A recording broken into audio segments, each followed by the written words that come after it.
The wind howled across the Nebraska plains, carrying the bitter chill of a late autumn dusk, as Samuel Tate stumbled upon a sight that froze him more than the cold ever could: a young woman, curled up and shivering, asleep in the back of his rickety wagon. Her tattered shawl barely covered her, and her face, even in sleep, bore the weight of 1,000 unspoken sorrows.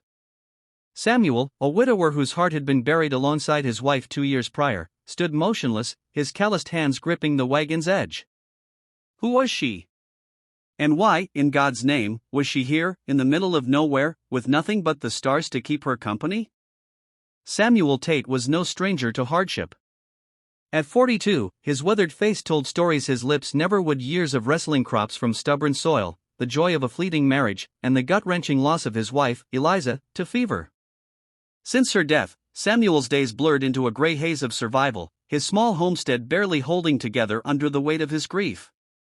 The townsfolk of Willow Creek whispered about the broken man who rarely spoke, whose only companions were his plow horse, Daisy, and the ghosts of better days. Finding a stranger in his wagon was the last thing he expected on a routine trip to town for supplies. The woman stirred, her eyes fluttering open, wide and startled, like a deer caught in a hunter's sights. She scrambled to sit up, clutching her shawl as if it could shield her from the world. "Please," she whispered, her voice trembling, "don't hurt me. I didn't mean to trespass. I just needed somewhere to rest." Her accent carried a faint lilt, Irish perhaps, and her clothes, though worn, hinted at a life once better than this. Samuel raised his hands, palms out, his voice rough but gentle. "Ain't no one hottin' nobody, ma'am. This here's my wagon, but you're welcome to it for now. Name's Samuel Tate." "You got a name?" She hesitated, her gaze darting as if expecting danger to leap from the shadows. "Clara," she said finally. "Clara O'Malley." Over a small fire that night, Clara's story unraveled like thread from a spool. She was 26, a mail-order bride who'd come west from Boston, promised to a man named Victor Hargrove, a wealthy rancher from the next county. Victor's letters had painted him as kind, prosperous, a man of faith. But when Clara arrived, she found a different truth. Victor was a brute, his wealth built on fear, his promises as empty as the bottles he drained nightly. She'd fled his ranch 3 days ago, with nothing but the clothes on her back, hiding in barns and ditches until exhaustion led her to Samuel's wagon. Samuel listened, his chest tightening. He knew men like Victor, men who wore charm like a mask, hiding cruelty beneath. He'd seen it in Willow Creek, in the saloons where men gambled away their humanity. "You're safe here tonight," he told her, his voice steady despite the storm of emotions her story stirred. "But come mornin', we gotta figure what's next. Hargrove ain't the type to let go easy." Clara's eyes glistened with unshed tears. "I've got nowhere to go, Mr. Tate. No family, no money.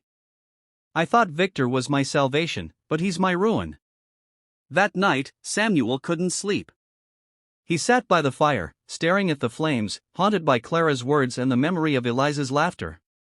He'd failed to save his wife, could he help this stranger? The challenge loomed large. Clara was a fugitive in all but name, and Victor Hargrove was a man with money, influence, and a temper that burned hotter than the sun. Samuel's own life was a fragile thread, his farm teetering on the edge of foreclosure.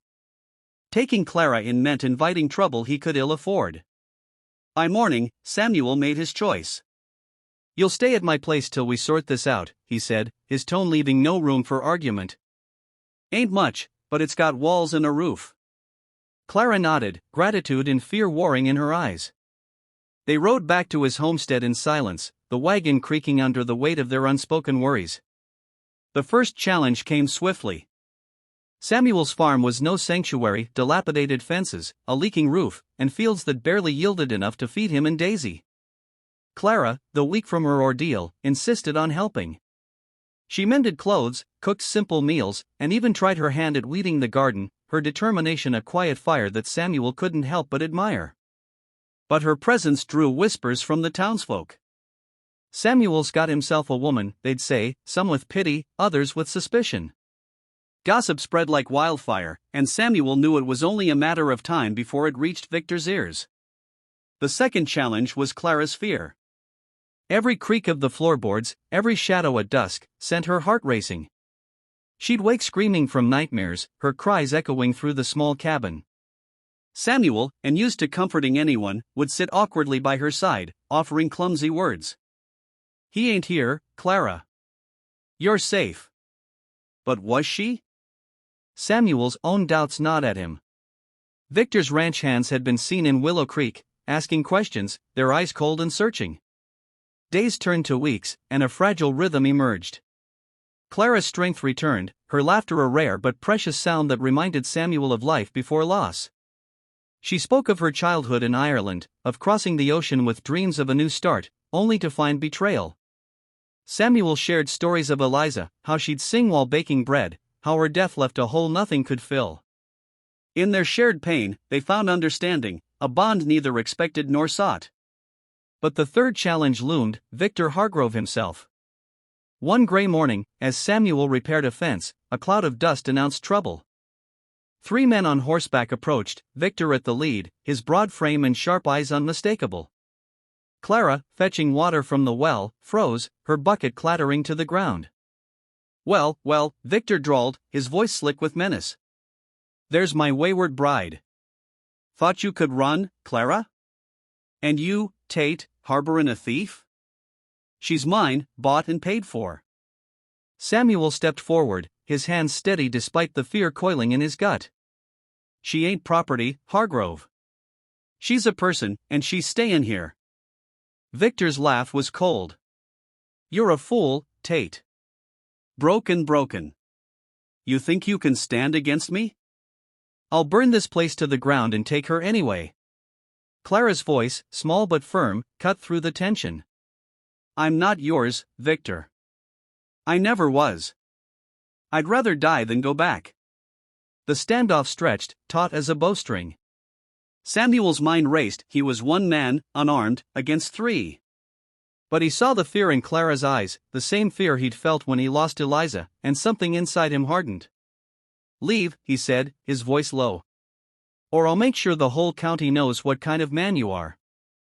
Victor's eyes narrowed, but before he could act, a new sound broke the silence, hooves, a dozen at least.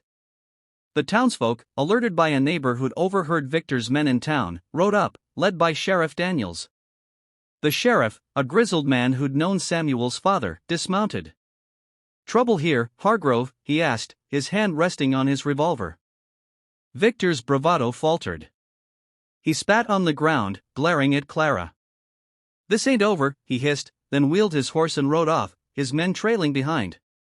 The resolution wasn't clean or simple. Victor's influence lingered, his threats a shadow over Samuel's farm. But the townsfolk, moved by Clara's courage and Samuel's stand, rallied.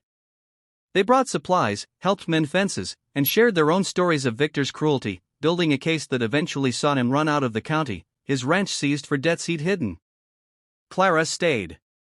She and Samuel worked side by side, their bond deepening not into romance, but something stronger, a partnership forged in survival and respect. The farm, once a symbol of Samuel's despair, bloomed again, its fields green with hope. Clara found work as a seamstress in town, her laughter no longer rare but a melody that filled the air. Years later, as Samuel and Clara sat on the porch, watching the sunset paint the plains gold, he realized he'd found purpose again. "You saved me as much as I saved you," he told her, his voice thick.